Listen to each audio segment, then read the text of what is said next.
One of the people in the Vatican most familiar with the crisis in Iraq is Cardinal Leonardo Sandri, who leads the department responsible for Christians in the East. He thinks the Pope's visit to Iraq in March will mainly be a gesture toward Christians in the region who have suffered so much these last years. In 2014, ISIS military men drove out thousands of Christians from their lands and burned down their houses. Very few have had the courage to return. Ha quedado desmantelada. The Christian presence has been almost completely dismantled, with so many who have fled Iraq and are now on the outside.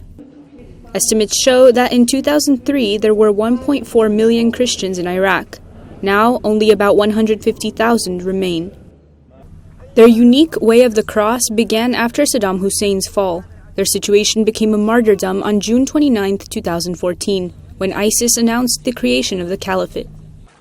In a single day, on August 6th, between 100,000 and 120,000 Christians fled from the Nineveh plains. The region was liberated in the spring of 2017. 3 years later, 45% of the families have returned to the area, and 54% of homes have been rebuilt. However, Cardinal Leonardo Sandri explains that war and violence have created a gap between the people, and that the Pope will help them reconcile so they can coexist once more. The Pope's visit will promote this hope for coexistence between all human beings. Being children of God, they share the same dignity and are brothers and sisters. Iraq is a Muslim country, and the Pope will undoubtedly meet with representatives of Islam. A possible meeting with leader Ali al-Sistani in Karbala, a holy city for Shiites, would be particularly significant.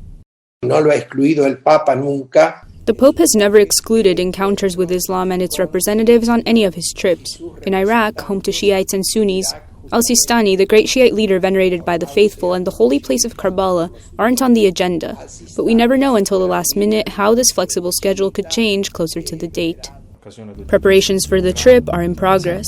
For now, the Vatican spokesman says that from March 5th to 8th, Pope Francis will visit Baghdad, the capital, in the land of Abraham, Mosul and Karakosh, the cities from which persecuted Christians fled, and Erbil, where they took refuge.